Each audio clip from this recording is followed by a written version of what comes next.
Yes, sir. We are back. Fall camp, football season 2025. We can't wait. Y'all can't wait. I think, P, that it starts, what, on Tuesday or is it Wednesday? Do you know exactly what Yeah, the date Tuesday is? or Wednesday. Yeah, I'm not sure. I know it's one of those days. Yeah, so it's supposed to start on the 30th, which will be Wednesday, but I've heard some of the insiders saying Tuesday. I know that the staff talks to the team or talks to the media on Tuesday. So I don't know, man, but either way, we got it's football season. And I think Tennessee's in a much better spot than some people are giving us credit for. Y'all, please make sure to like and subscribe to the channel. Y'all can ask all the questions that you want. We really just wanted to do this live so that we could share it with everybody. Let me see who all's in the house real quick, P. All right, so yes, sir. Yes, sir. You already know. Go Vols, go Vols. Sounds like the Boo Carter situation. Okay, maybe. I feel more confident about the situation now than a week ago. Yeah, so we won't talk too much about Boo Carter. We'll talk about it some. But we will see. Obviously, that's something that I think we'll have some good, we'll have a good understanding probably tomorrow how that's going to look. But P, earlier today we had the opportunity to go take a look at Buford High School. They just got their new stadium. So what was your thoughts, P? Because you played there. You was part of one of the best runs that Buford High School has had. But what did you think in seeing the stadium live?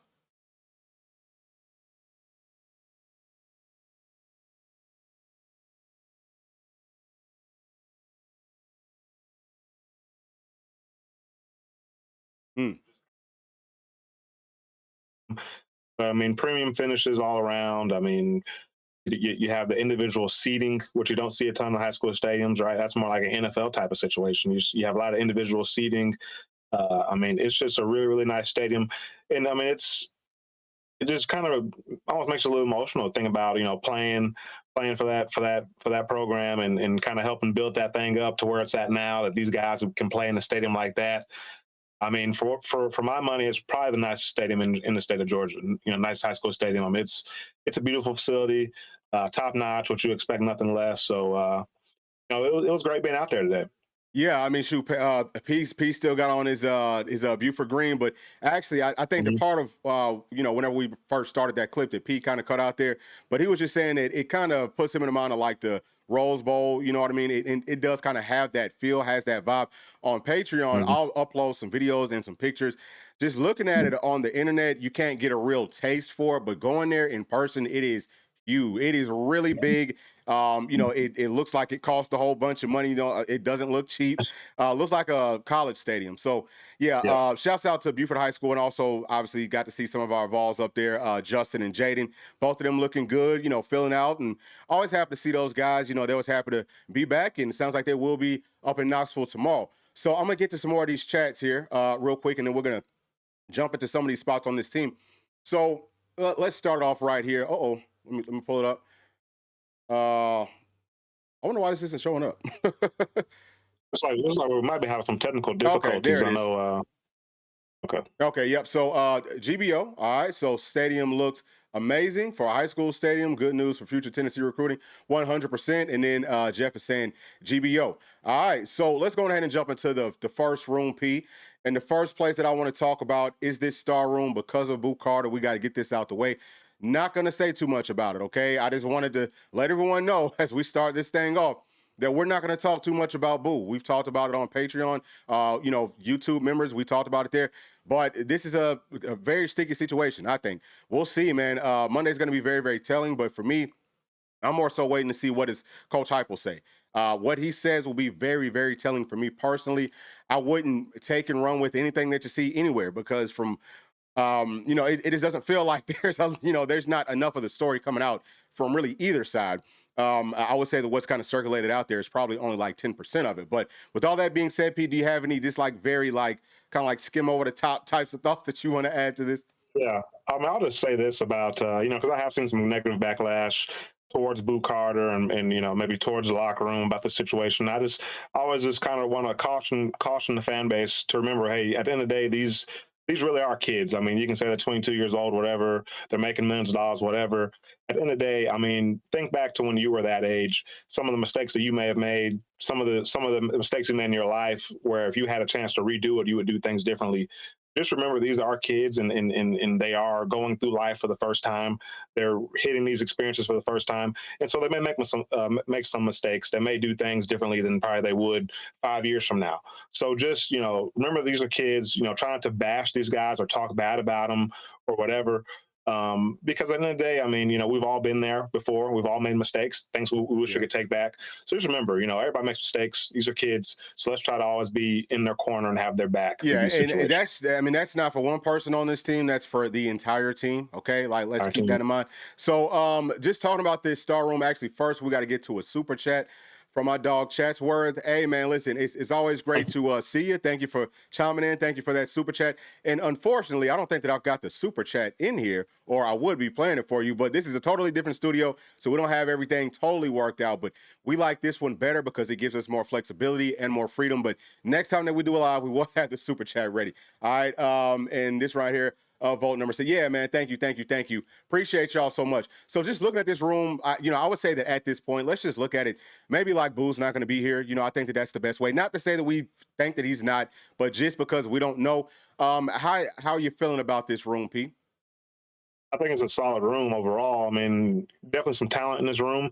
It's just lack of experience. Jalen Murray's your most experienced guy. Really, I don't think he's played any star or nickel, so not really experienced in that regard. But just in terms of playing football, being physically mature, things like that, you like what he brings to it. A guy that's, I mean, a gritty guy. I don't know if he's from Philly, but I know he played up there at Temple. Kind of has that toughness to him that you like from your guys. So we expect him to be able to hold his own there. And you guys have heard me before talk about Marcus. I have to call him Marcus Blood and Goree. I absolutely love this guy. I mean, he's a guy that can do it all, in my opinion. I haven't seen him in a live game action, but he's a guy. I think if he gets an opportunity, he would do very well. Very physical, very aggressive.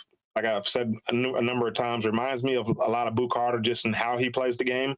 Just fast, downhill, doesn't really question it, just kind of goes, plays off instinct. So I like him a lot. And then a true freshman. I mean, I saw a picture of Trey Petit in his uniform. I mean, he looks like he's might even be bigger than 190. He's got good size. We love Dylan Lewis and what he's shown for in spring ball and stuff like that. So it's a young, inexperienced room, which is always a kind of cause for concern. But overall, I do like the talent that's in that room. Yeah, I think so too. It's still the most talented room. It's still the most talented star room that Coach Heupel's had. And we've done a good job when the room wasn't as talented of finding ways to kind of make things work. Now, if you go back and think about some of those earlier defenses, it was nowhere near what we just saw last season. I think that from top to bottom, this team does have a chance to maybe replicate that, maybe even take that step forward. But let me get to a couple more chats. Of course, we're going to be very, very heavy here, y'all. So y'all feel free to voice y'all's thoughts and all that good stuff. And my bad, bro. My bad, my bad, my bad. Let me pull it back up. All right, so this is from my dog MG Way, who is he's frequent on our Patreon. He's part of the YouTube members, and so thank y'all for all of that good stuff. But yeah, so saying that as fans, yes, 100%, and saying that it's looking like they will hold on to Boo. Yeah, we will see. Like I said, I'm not going to speak too much on it, but I will also just say this: if Boo Carter isn't here, I think that it's going to be more because he didn't want to be here. Like I really think that the ball is in his court. I know that it's kind of being thrown out there that the team's going to vote on it. I don't think that that's really what the case is, honestly speaking. So I'll just kind of like leave it there. And let me come on to these next ones. So do I think that Joey Aguilar can fit into the offensive system in time for the Syracuse game? Seems like Hypo may. Okay, yeah, to more pistol type plays like he used at App State. Yeah, I mean this system is really easy. I don't think that it takes long to learn the system. It is about as simple of a system as you're going to see run in college football. It really is. It is extremely easy. I don't think that he had any trouble picking it up or learning it. And yeah, Tennessee might have some different wrinkles. I think that will fit his skill set. So I'm not. That's one of the things. I'm not too worried about that with any of our quarterbacks. Just in picking up Tennessee's system. But P, what do you think about that? Yeah, I don't think I have a much issue. He's an experienced guy. Was his year three for him? I think he'll, like you said. I mean, he's operated more complicated systems than what will run. Probably nobody that goes quite as fast as we go. So that may be an adjustment. That's always kind of an adjustment for new guys. So just being able to operate. I don't know how exactly we're getting the play calls. If it's coming from the sideline, if it's coming in his headset and he's signaling. I'm not sure exactly how that works logistically. But I think once he kind of gets past that, I mean, yeah, I mean, it's not rocket science at all. Yep, yep. It's pretty simple. This right here is from my dog Mike Harmon saying that Boo will be back. Okay. Saying that the worst part of this deal was us as fans keeping the rumor going without knowing the full story. Yeah, that's one of my things too. Is that not even I can't sit up here and say that I know the every single small little detail in the story or any of that type of stuff. I don't think. And there's probably only a few people who do, but yeah, this some of the stuff that I've seen from the fan base. I think that it is unwarranted and. If more comes out, I think that some people would probably want to take back some of the words that they said. So let's move on forward, y'all. So we will go through the entire team. We have to talk about safeties. Talking about star, you have to also talk about safety. What are you thinking here, P? I'm really starting to feel more confident in Caleb Beasley. I don't know what it is. I just I don't know. When I look at him, I don't see 6'1", but I mean that fact that he's listed at 6'1", you like his length, 200 pounds, physical guy that's played corner, so you feel pretty confident in his cover ability, especially for a safety. I mean, I think he could quietly be a guy that really in you know in so many ways elevates this room. I think he could really be a factor there. And Idris Farouk as well, as a guy, if he can get his coverage, his coverage technique and things like that, if he can be performing at a high level there, you really love him because we've all seen the big hits. We know he's physical, he's willing. So I mean, I feel pretty good about those two guys. I mean, we'll see what we have. We're in a situation where, God forbid, anybody goes down, puts you in a world of hurt. But I feel pretty good about those top three guys. Yeah, so Ed, man, like you said, very physical. One of the things that I'm looking for from him in fall camp is can he cover? Like can he really for real cover? I don't know how much we'll actually hear about it, you know what I'm saying, or how much we'll actually get to see it. But I think that that's going to be the ultimate factor in who's going to get the start there. Is it going to be Caleb Beasley or is it Ed? I don't see anyone else stepping up in that spot. Not inside of this room. There's just so much youth, people that haven't really played here. So this is a spot that I would still say I'm very, very, worried about. We are hoping that we'll find somebody new. And I mean, the more that I've seen Colton Hood, he looks pretty solid. He's listed at 6 feet. And I'll also say that for me, Caleb Beasley looks like he's every single bit of 6'1". I mean, Yeah. shoot, he was just as tall as Matthews. You know what I'm saying? We've seen pictures of him standing close. He's definitely big. He's definitely size. I think that he's got that safety size. But Colton Hood, he seems like he might have it too. I think he's listed at what, like 195p. But Hmm. yeah, I mean, we've got to find somebody else. We have to find more depth. And if not, then the style of play from our defense won't be what it was last season. Okay, it's going to be different. Now, I think that these guys can play more man-to-man coverage, which would mean that we could go more zero, more one.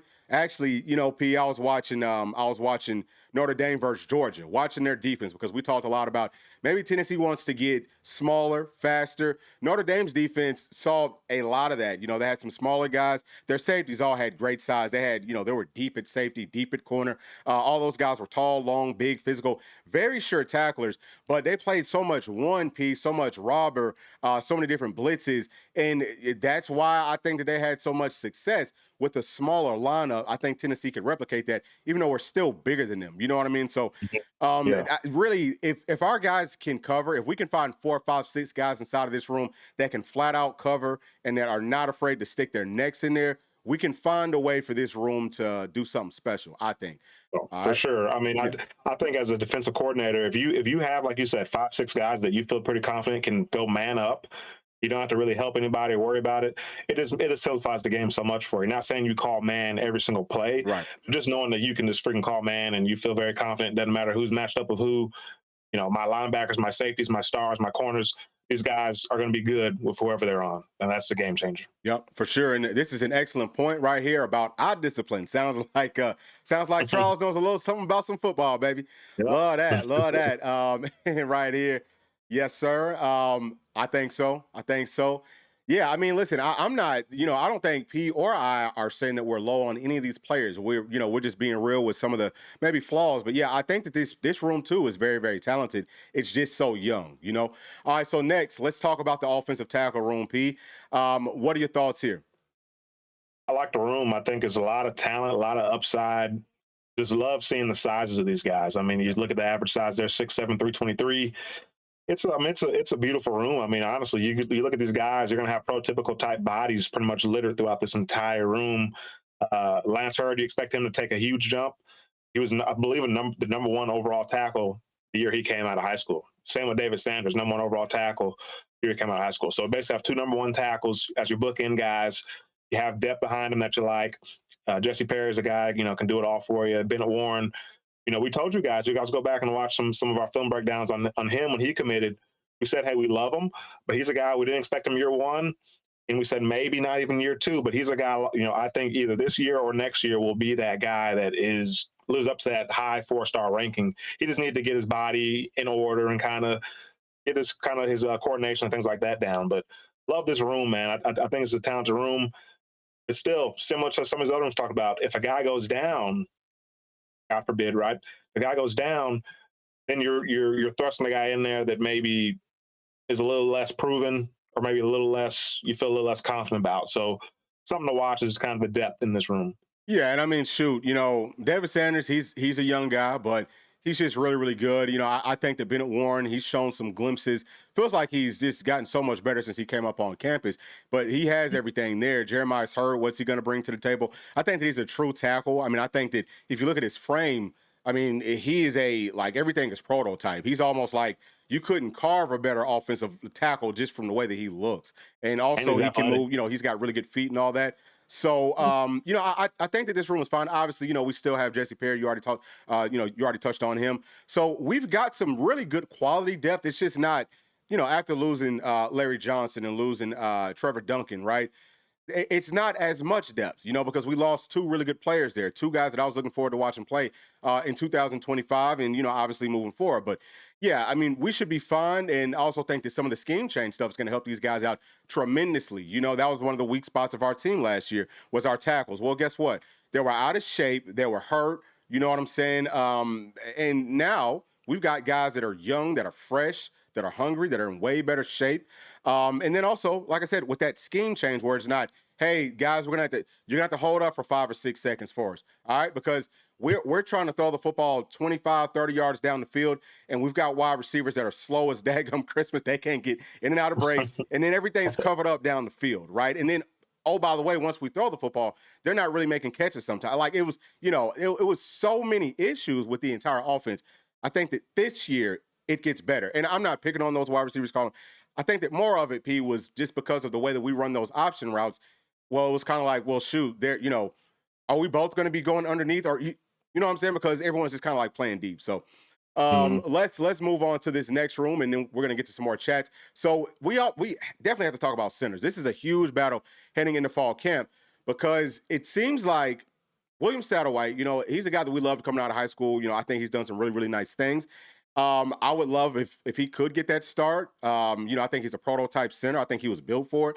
But then we have Sam Pendleton coming in, and because we have Jesse Perry, Sham Umarov, and some guys that are versatile, that are a little bit older, maybe the staff might feel like, hey, let's slide Pendleton in at center, and then let some of these other guys take over at like right guard for us, and so on and so forth. But what are you thinking here, P? I could see the staff doing something like that because you look at the staff historically, especially on the O-line, they love experience. I mean, that's one of their main things. So Sam Pendleton being a guy that played a lot last year for Notre Dame, has that experience. Satterwhite is a guy that, had a pretty good true freshman year as a guy that overtook Vice Lang as that backup to Cooper Mays. I don't know. I tend to think this staff will lean more towards the experience of Pendleton and try to thrust him into that starting role. And then, as you said, you got a guy like Umarov who's played some ball, a guy like Jesse Perry who's played some ball. That's your right guard, and you kind of roll with it from there. But overall, I do like this center room, especially those top three guys. I think those guys all can play. Gus Hill, not too familiar with kind of how he looks, but Nick Moore is a true freshman. Don't expect him to contribute this year, but a guy that came in here really good size, 315. He's a guy that I think you look at him over the course of the next couple of years, maybe trim some of that fat, tones up his body. He could be a force that's really pushing to start next season, even with Pendleton and Satterwhite in that room. Yeah, and two, I think we've got some guys here that are pretty versatile. The only one that I look at and I say, man, this is just a straight up center is William Satterwhite. But I think that Nick Moore, if need be, he could definitely play guard. All these guys, they could probably all play some guard for you. So Max Anderson, really like what I saw from him last season. I think that out of all the offensive linemen, watching them play last year, Jesse Perry was definitely number one. Jesse Perry was moving bodies. Okay, he looked really freaking good. And then I would say that probably Max Anderson was number two, and then William Satterwhite not too far behind, just based off of how they literally looked as freshmen in some of those smaller spurts. So just very very deep, y'all. And I know that it might sound like we keep on saying that, but we're talking like relatively speaking to some of our previous classes where, or not even classes, but previous teams where it just wasn't as talented. This team, every single spot that we'll go through, feels like it should be more talented, and that's a very, very positive thing, especially with that scheme change. Now, let's talk about guards. And actually, first, P, let me get to some of these chats. Let me catch up.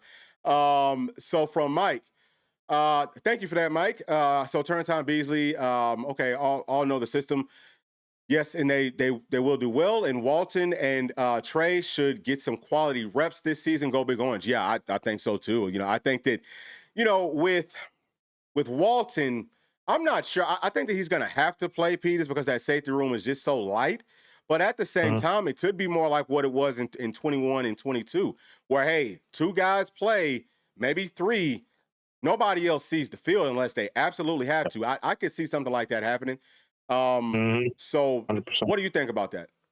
Yeah, I mean, 100%. One thing we know about this staff is they won't play guys that they're not comfortable with playing unless they absolutely have to. Yeah. So, I mean, if Turntine and Beasley and Farouk, if those guys are healthy, I mean, those might be the only three we see. Now, I'm very high on Sidney Walton. I think he has a lot of upside. I think his potential is nowhere near tapped into yet. So I love him a lot, and Petit as well. So we'll see if they get a chance. I would bet against them not really getting to play much just because the history I've seen with this staff, especially Tim Banks, he doesn't like to play guys that he doesn't trust. If he doesn't trust you, he ain't going to play you. So, and really the only way you earn trust is kind of like that conundrum when you're trying to get a high-paying job. They want teams experience, but you can't get the experience if nobody hires you. It's similar to these freshmen, I mean, like they got to get that experience to get the trust, but they can't get the experience because they don't have the trust. So I would say they won't play much unless somebody gets hurt. Yeah, I think that those are facts. All right, so let's get to some more of these. UT, I think that's a fact too. Go Vols. All right.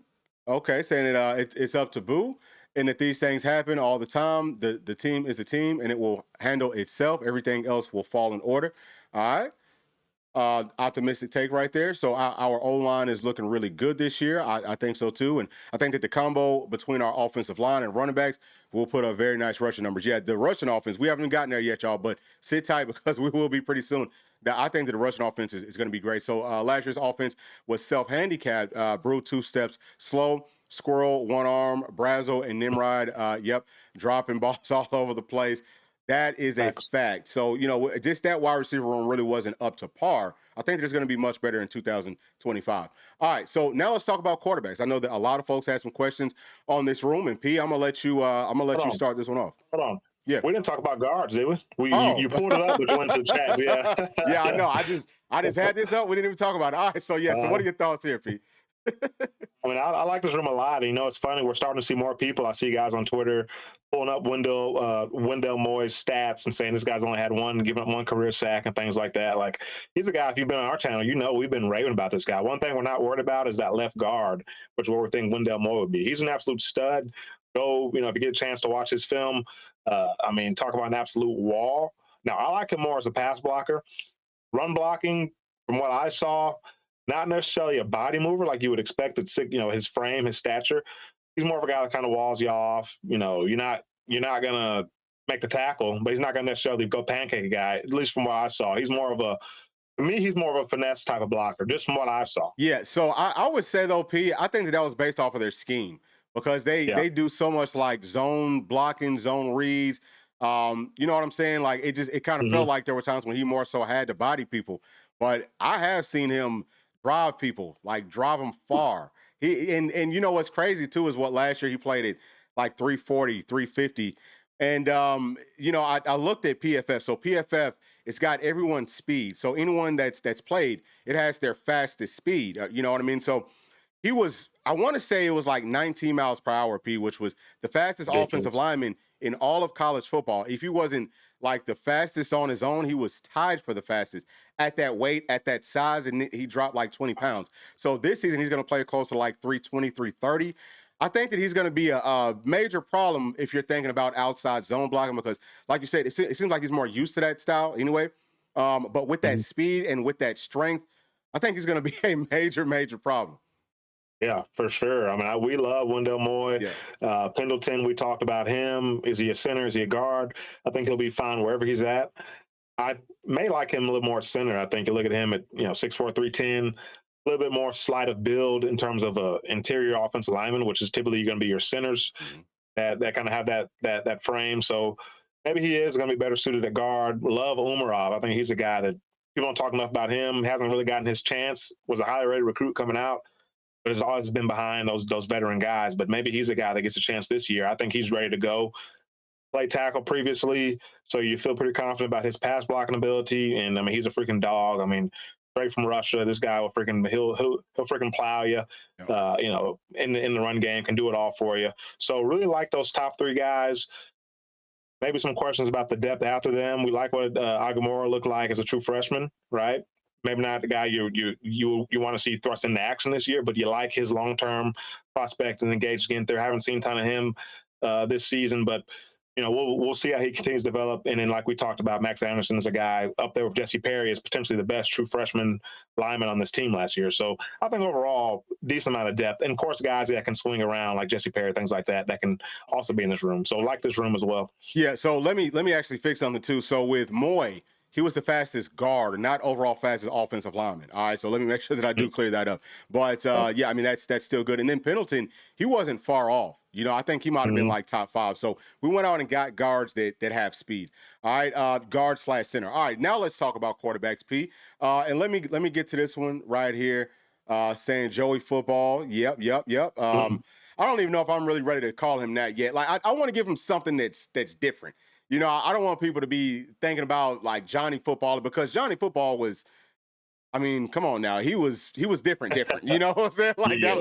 that's kind of like he was totally different. So let's just watch him play first, and maybe we'll come up with a nickname after that. That's just me. But Pete, what do you think about this quarterback room? I like how Aguilar's been handling himself coming into this, a new roster, new team. Seems like he's not trying to come in here and necessarily assert himself as the guy, but he's really just trying to get in close with his teammates and show that he's a team first type of guy, which is invaluable. That's how you build trust with your teammates. Seen a picture of him. I think he posted yesterday, all the guys got their jerseys, got their numbers and all that stuff. So they're posting pictures. He looks solid, man. I mean, he's listed as 6'3", 225. I think he's every bit of that. Which he's going to need to be to stand up in the SEC. Some of the shots that he may take, hopefully not. But I like him a lot as a gunslinger. I've always said if you got a quarterback that is willing to force the ball down the field, like if you have one-on-one opportunity and the guy's covered, take a chance and give your guy a chance to make a play in a one-on-one situation. I think he's a guy that will do that. And we'll get to see who Chris Browser really is, who Mike Matthews really is, Brandon Staley, some of these other guys, some of these freshmen who we're just uber excited about. We'll get to see who these guys are because I think Joey Aguilar will give them a chance to make plays. They don't have to always be wide open for him to force it. But you look at Merck, you look at GMAC, love those guys as well. I just tend to think that Joey Aguilar is the guy you bring in, you're paying him probably however much money in NIL. He's probably the guy that is kind of expected to start. Now, I think it has to be earned, but I think he's the guy that, I mean, the team and the staff are hoping that he can win this job, I think. I would be willing to bet that Merck is either making about as much as Joey, if not more. And I'm not even here to be counting people's pockets, but I just want, because, Merck got a raise too. And Merck is that vet. I think that this, hopefully, the best thing would be if the staff really sincerely has an open mind with this situation. And man, this is going to be a real, true competition. I don't think that you go out there with any kind of like any notion of who you want to be the starter. Like you really just need to let them go at it. Just because I think that there are some positives and some negatives to both of their games. Now, I think that we'll be fine probably either way unless we have a ton of turnovers. Like you said, P, Joey's going to force it in the coverage, which is going to give our guys a chance to make some plays, but he's also going to throw some picks. I think that this defense can really maybe kind of carry Tennessee. I think that our running game, I think that we've got talent in so many different spots that we can throw people off more so with that scheme and not so much with, hey, quarterback, you got to go win us ball games. I think that we need somebody that just won't lose us games most of the time. And I feel like Merck would probably be number one. That's just for me, right? Just coming into this. I haven't watched these guys play just yet. Somebody's going to say, Tupi. Somebody's going to say, oh, yeah, that they said that they were watching practice and Merck looked like trash, or, Joey looked like trash. Mhm. Somebody's going to say it. But really, though, I think that you have to be open-minded. You have to give all these guys a realistic shot. If GMAC is at 210, I think that the only thing that's holding him back from really, I'd say I'm not even too much concerned about anybody, is just with his size. If his stature was there, I would just say, dude, you just got to roll with GMAC, just because I think that his talent level is really different. But we'll see. I mean, this one's going to be fun. Do you think that there's a chance, though, P? Just based off of some of the things that maybe you've seen, or whatever. Do you think that there's a chance that maybe the locker room could get split if maybe Joey wins the job, or Mark wins the job, or GMAC wins the job? Well, if it's like you said, if it's truly an open competition, the best man wins. I think the team typically they see it in practice, so they're going to have their opinions, and they know who the best guy is. They know who controls the locker room the best, who controls the huddle the best. Excuse me. So, excuse me. If it is a true competition, the best man truly does win. I think the team most likely will be in on that, and the guys who are against it, maybe just Jake is their homeboy or whatever, or Joe is just their homeboy, and they're disappointed that their homeboy's not the guy. But I think if the best guy truly does win, I think the team will be all behind that. Okay. Yeah. I mean, hopefully that is what the case is. It just seems like I haven't seen a whole bunch of pictures, but it feels like with some of the ones that I've seen, kind of felt like Joey's already taken kind of like that alpha role. Like you see him in some of those pictures. He's up there in the front. You see the other quarterbacks in the back. Yeah. So that's really like little things like that might sound stupid, but I think that on kind of like I don't think that people consciously realize that, but you start to feel like, hey, this is the leader more because they're doing those little things, carrying themselves like that leader. So, what if you have a guy like, we'll just say, what if Merck actually plays better, but maybe the team doesn't feel like he's the guy? Like, man, he's just not really leading us. Like we don't feel like he's really leading us. Do you think that maybe that could mess some things up? What is the coaching staff going to do? Are you going to play the guy that the team feels like, hey, this is our leader, or the guy that you say, well, I've seen him do better in practice? Right. Yeah. And that's the tough part about being a coach is that goes into, especially the quarterback position.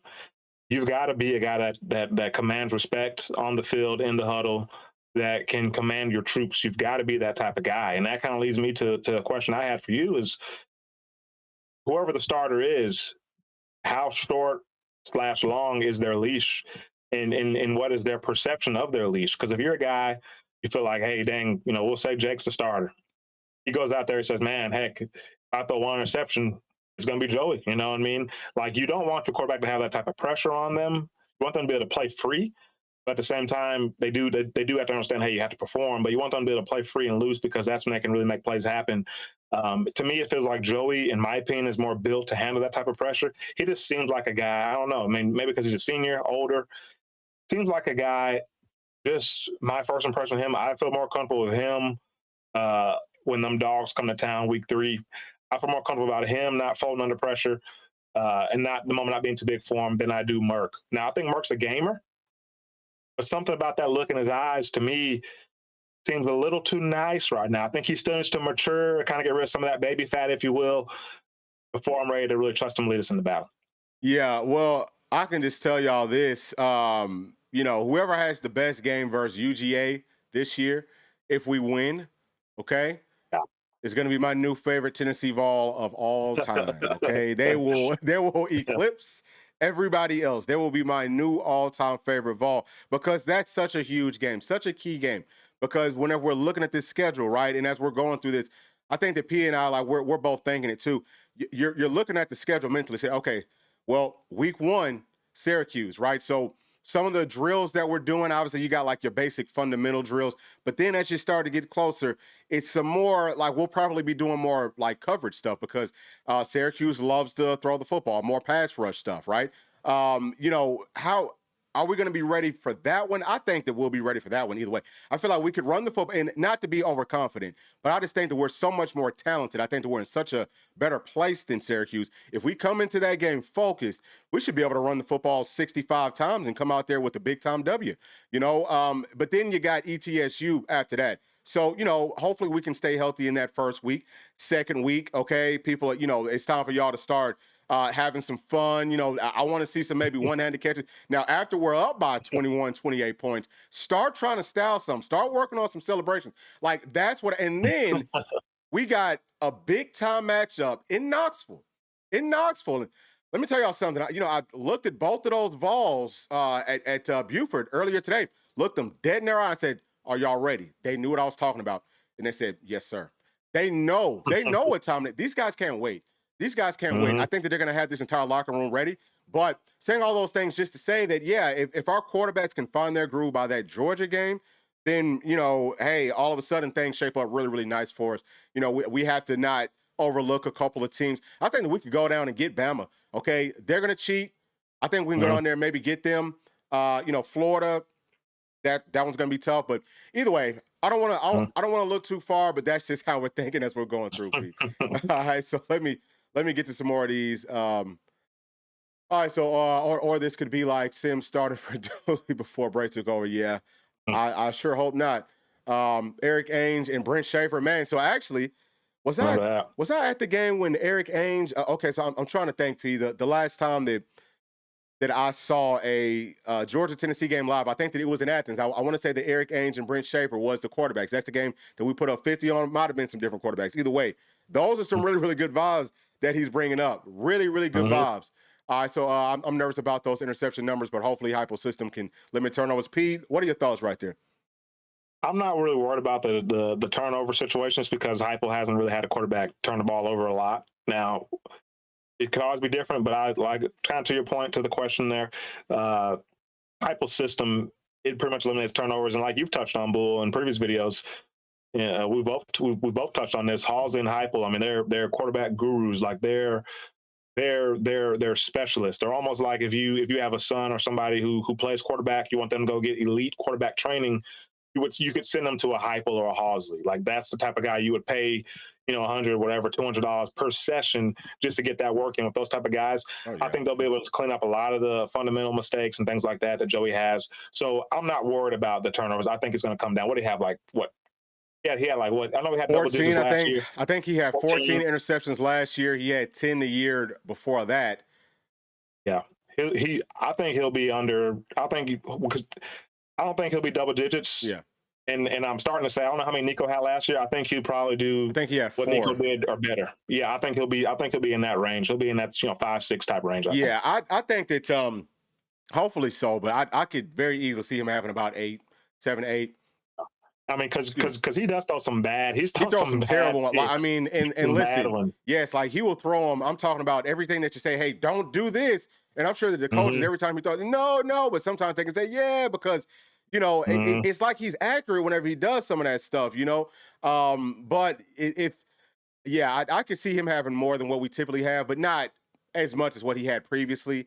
Biggest thing is, can we overcome him if that does happen? Now, if he minimizes that to what like Nico had, to what Hendon Hooker and all them had, Milton, he didn't throw a pick for like almost 2 years or something. I mean, if he can do something like that, then this team is going to be extremely dangerous. Extremely dangerous. He's in the Heisman conversation, I think, at that point. Dude, he's going to win the Heisman. You know what I'm saying? Like, he'll probably win it, I think. He would have to be way up there, especially given the circumstances of it. So, not to overtalk any of these other players, but I know that y'all probably mostly wanted to hear about Joey. So let's get to some more of these. So Michael Palmer saying that he is genuinely worried about Tennessee's offense, that there is way too little. Okay, yeah, I can see that. I mean, for sure. But sometimes that actually helps. You know what I'm saying? Like, I think that we are more talented and we've got a bunch of new people. You know what I mean? So it's like, hey, we're all trying to gel and learn together. Sometimes that can be very beneficial. But as I've said, and P, tell me how do you feel about this? But as I've said previously, that Tennessee's main problem for the past couple of seasons with our passing offense, it hasn't really been with our players. We've had guys that have been in this system for a long time, okay? And we've seen them go from 2022 to 2022 to 2023, taking steps back. That's because our offensive scheme had gotten stale. Now that it's being mixed up, people will have, I think, a much better opportunity to be able to make some plays. But Pete, what do you think? I mean, I think you look at it, the commenter talked about, you have pretty much all new personnel. Well, go back to the last 2 years. The offense wasn't terrible. I mean, look at statistically, we were in the top, top like 25, top 10, whatever. We're pretty good statistically, but it wasn't up to Heupel's standard. I think now you get kind of some of those bodies, some of that old blood out of there. You get new blood. You get guys that I think are more dynamic and athletic. I just feel good about this offense now. To his point, it is all new, so there may be a gelling time period, and you just hope that can work itself out by week 3. Like you talked about Syracuse week 1, I think that's a game we show up almost, not to sound overconfident. We're not players, so we can be overconfident. Mhm. But and I thought this game, you get off the bus, you line up, you win. I mean, that's how I feel. Even if you have a less than stellar game, you win. You win by 1 point, doesn't matter. My key thing is, can we be fully gelled and in sync by week 3 to go ahead and knock those daggum dogs off? That's really all it comes down to for me. Nothing else even matters. Yep. So let me go ahead and get to this one. So this is true, but you also have to understand that Ladway came in as a freshman. He was a first-year starter in the SEC. He had to take over with the toughest schedule in all of college football. And I don't think that it's necessarily close. Their schedule was horrific, all right? And he played very, very well. So to me, that's kind of like apples and oranges. It's not like, we're talking about some of these veterans. You know what I mean? But you can see that the talent is there. He was a problem. Really, it felt like Tennessee was about to maybe blow things open versus Florida until Ladway came in. You know what I'm saying? And think about what he did versus Georgia. I mean, and he was hurt in that game. Think about this too, y'all. Florida almost beat Georgia with like their third string quarterback. That was I think one score game or something, all the way coming down to the freaking end of that game. All right. So please don't tell me about how Georgia's gonna, not lose 4 or 5 ball games, because that's coming. But yeah, P, what do you think about Ladway? Just really, really quickly. He's a really very talented player. I didn't know he had 9 picks to 12 touchdowns. I didn't know the stats of it, but that's why I caution people not to get too caught up in the stats. You got to watch him play. What was the context of those picks? Were those tip balls? Were those just a miscue, misread, whatever? He's a very talented player, and there is a reason why everyone is so high on him. He's got all the tools. Okay. All right. So let's go ahead and try to get through the rest of this because we spent a lot of time there. All right. So strong side D ends.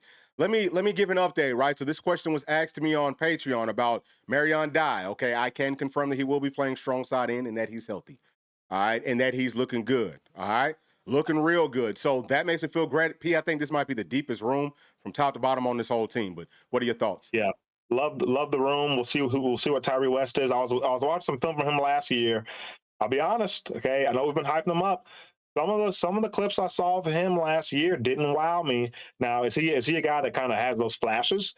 We'll see if he can be an every down guy this year. Look for him to be maybe the emerging star of this defense, because we love what he can do when he's on. Love Dominic Bailey.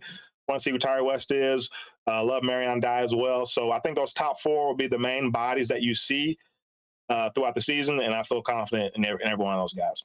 Yeah, I think that we'll be perfectly fine with this room. I think that maybe the sack total goes up from this room versus last season. I think that and I mean, really, if you could let Tyree West be that starter, you know what I'm saying, maybe bump Dom inside, it might get even better. Now, that's not to take a shot at Dom. I just don't, for me, he's not like the twitchiest of pass rushers, but versus the run, very solid. And hey, maybe he's going to look different this year. But either way, we've got every single one of these guys like him. Kellen Lindstrom, I hope he's not still only 240, because if he is, going to be tough for him to see the field. All right. He needs to gain some weight. If he's up over 250, I could see that. But yeah, this room looks really good. So let's go on to the next one.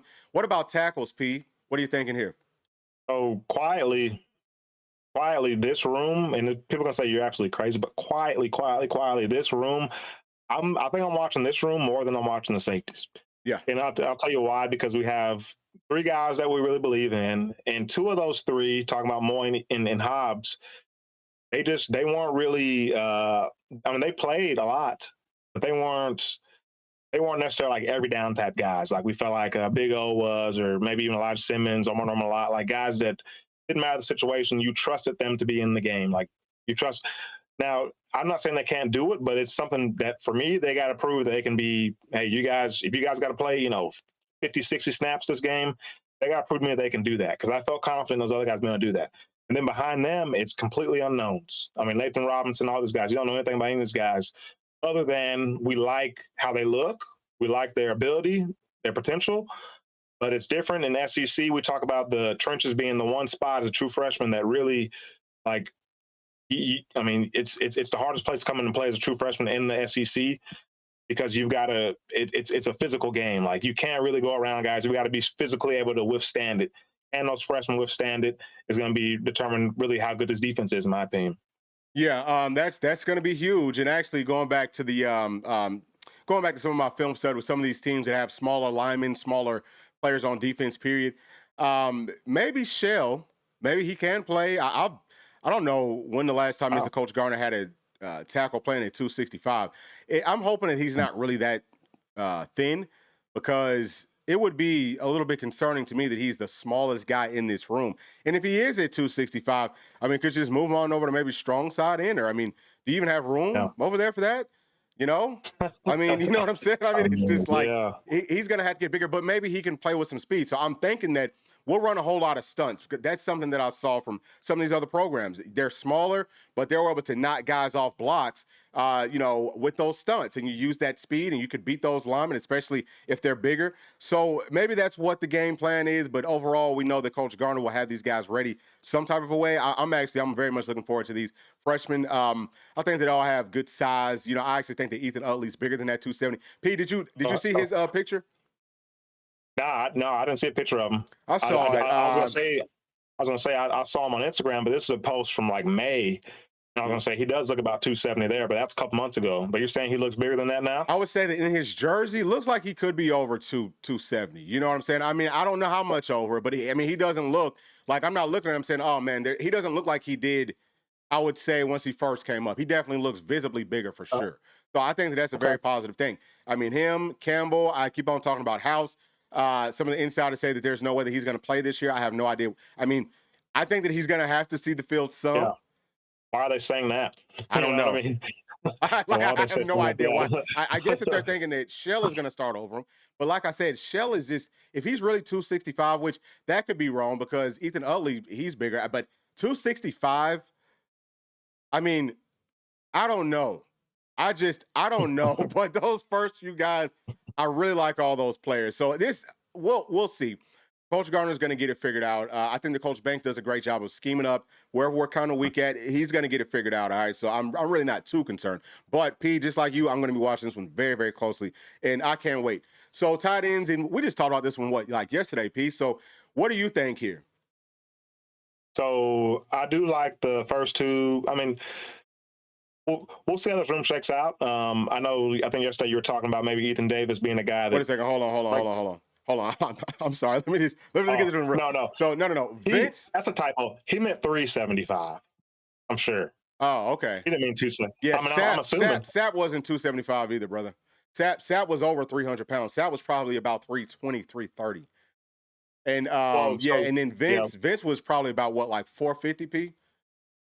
So I think 375. Like, yeah, he was close to 400 pounds. Yeah, I think that was his listed weight, but he had to be bigger than that. Because he was huge. Now, Sap, I'm not sure. I mean, we may have to fact check that. He may have been close to 300, but he definitely wasn't under 300. Yeah, Sap was 300. He was 300 plus. Yeah. Okay. Yeah, he was for sure 300 plus. Playing in that Tampa 2 down there with Chucky and them.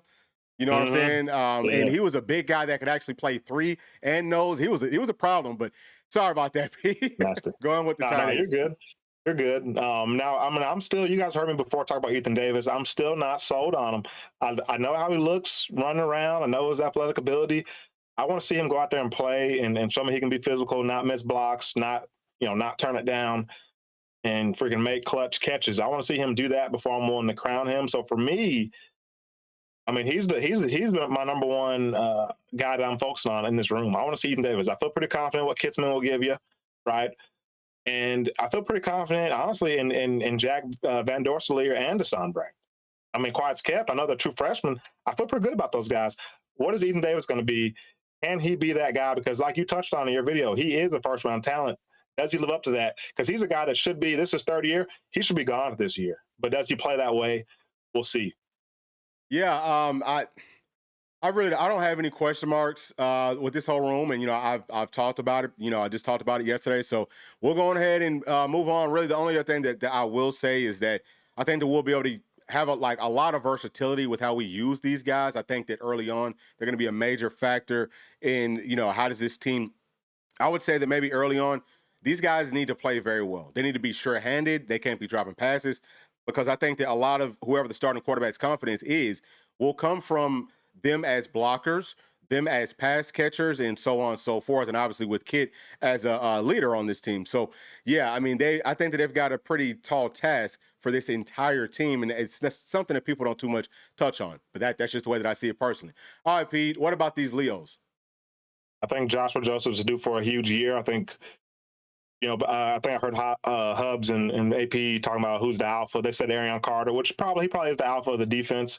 But you can make a strong case that it could be Joshua Josephs as well. He's a guy I think people respect in that locker room, and he's due for a huge year.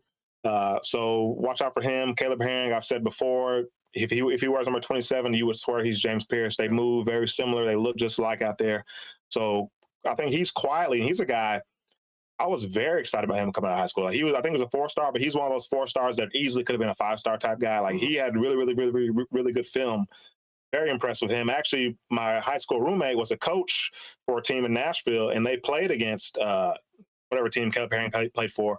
And it was his older brother, Elijah Herring. They said, hey, he's a dog, whatever, but his younger brother is a freaking beast. And that's talking about Caleb Herring. So excited about him. Jordan Ross, expect him to absolutely break out this year as well. So a very deep room. We'll see how, who is it, Gardner or Coach Top, whoever it is, how they rotate this group, because I think you got a lot of guys that can give you some different things here. Yeah. I mean, I'm looking forward to it. I just don't think that, it's kind of weird because last season I felt like Tennessee had maybe – we had 4 guys that I really trusted, even though we pretty much only rotated 3. So we've got our 3, and I always talk about who's that 4th guy. We might not really need a 4th guy, but I would still hope that we can find one, just because it feels like moving forward, the depth is not as great. You know what I mean? And that's just a place that Tennessee really needs to land some real studs at, I think. At least one really stud in this class. Just so that we don't drop off too much. But if nothing else, maybe we go to the transfer portal for the first time. Let me also tell y'all this. All right, so we're Falcons fans, obviously, but James Pierce has been in training camp. He's been getting in several fights. They were saying the man, like, he can't stop getting in fights out there. So I think that's a positive thing. If you're getting in fights because, hey, we're going at it. It's on the field. We're going at it. And I think that that's the type of edge that maybe the offensive line and that D-line, that pass rush for the Falcons really needs. Yep, I agree. Hey, do you think Okoye is ready to help us this year if he's the 4th guy? You know what? I think that it's very, very possible. So, I mean, watching him play, you see so many flashes. But it's been a while since I got to watch him play because he's been out. But, I mean, man, he's got some of the longest arms. I mean, his wingspan's got to be something outrageous. So what he's listed at, 6'5", 243, his wingspan's got to be close to about 7 feet. It's got to be. I mean, he's got some extremely long arms, extremely twitchy, and very strong. Like, he's got that, like, wiry strength. I mean, I saw him, and this was not this spring, but I think it was last spring in that game. He's going up against some of the offensive linemen, and just with one arm, boom, holding them there. And you could tell he didn't really know how to move right, but it's like, dude, he's so raw that once he figures it out, he's going to be, honestly speaking, P, if he has figured it out, he could be the best in this whole room. But what do you think about him? Oh, yeah. No, I was trying to get your thoughts, but yeah, I feel the same way. Okay. And I think, this is his 3rd year. Mm-hmm. I think that light bulb's got to come on at some point. I think this may be the year. We'll see. Yeah, could be. All right, so let's go on to wide receivers. This one's big. What are your thoughts here, P? A very talented room. We saw a couple of pictures of Travis Smith and Ra and Dotson the other day, and they all look great. They all absolutely great. Wouldn't be surprised to see either one of any of those guys have a big year, but it really got me more excited for the future. Seeing those 3 as guys that are going to be called upon more, if not this season, definitely next season. Like, you feel really, really good about those guys. They have really good size. Really talented, just straight dogs. Like, I feel great about those 3. But I also feel good about, Brad. I think Braswell has a bigger year this year, as well as Mike Matthews. And then we've always worried about Braylon Staley. So I feel like this is going to be a really good room this year. And I think Joey Aguilar is a perfect quarterback to give them chances to go out there and be able to make plays. So expect a big year from these guys. Yeah. All right. So sorry about that. I was messing with the thing and ended up changing it. But yeah, I mean, I think that we've got some guys here that can most definitely go. I've already given my thoughts on it. You know, young guys are gonna have to step up, and I think that with the route tree opening up, letting playmakers make plays, real true dogs. I'm not as concerned as some people are. Yeah, they're young, but wide receivers not. To me, it's not really one of those spots that you got to be super old. I mean, think about all the freshman wide receivers that we've seen go out and just ball. We just got several of them, and I think they'll all get their opportunities. So Mhm. let's go on to the next one because we just have a few more. So running backs, what are your thoughts? I think it's a really good room. I feel great about it. Sean Bishop's due for a big year. I think he's up over 208. I think it's like 215 now, which I mean that's huge for him. I don't know who the starter's going to be for this group. I tend to think it's going to be either Bishop or Lewis, and I'm very confident either one of those guys. I think Star Thomas is a fourth or fifth year guy now. I mean, he's going to be a guy, and then you feel very good about the freshman. Now, one thing I'll say about Hubs and AP and that whole bunch, that I kind of hey I disagree with a little bit. They always seem to hype up Morris, but let me tell you, Justin Baker now. I mean, we saw him today, didn't we? Yeah, He looks pretty good. he looks He's a grown real man. good. He He's a looks real grown good. man, and he's a track guy too. People don't realize he can fly. So watch out for him. And we saw him in the spring game. He had some nice runs. So watch out for Baker. Don't sleep on him as being maybe that fourth guy off the bench. Yeah, I mean, I'm trying to tell folks, what I'm saying? I'm trying to tell folks, but you know what? We're gonna see once them pads come on because that's when it turns into real football. And this is a competition, and that's what you got to feel great about is that we got so many guys inside of this room that can really go. And hopefully everyone gets a shot because there's no reason, you know what I'm saying? Or if they're all ready, then they should all get that opportunity. But yeah, it's time to show and prove, baby. And linebackers, this is a very, very talented room, Pete. What are your thoughts? Another group, not to keep bringing Hubs and his bunch into it. Another group I kind of disagree with. They count Jordan Burns as kind of like that second tier. I mean, for me, he's in that. I guess you could say second, or he's in that same tier of Evan Spillman, right? I Yeah. put him in there. I put Evan Spillman, T. Lander. I put all three of those guys maybe in the same tier. Aaron Carter maybe is in his own tier. But I mean, Jordan Burns, to me, I think those top four guys, I feel very confident in all four of them. I mean, I think that's their speed, there's athleticism, there's experience, there's strength, there's ability to tackle, there's instincts. I really like that group. As you've touched on, Jordan Burns gives you probably the best pass rushing moves from a linebacker position. But I mean, I feel good about those freshmen as well.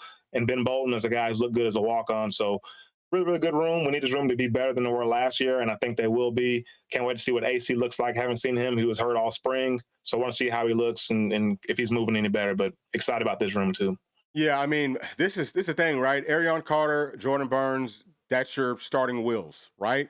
So only one Uh-huh. wheel typically starts, at when we're playing nickel. So Arion Carter will be the first wheel, Jordan Burns will be the second wheel.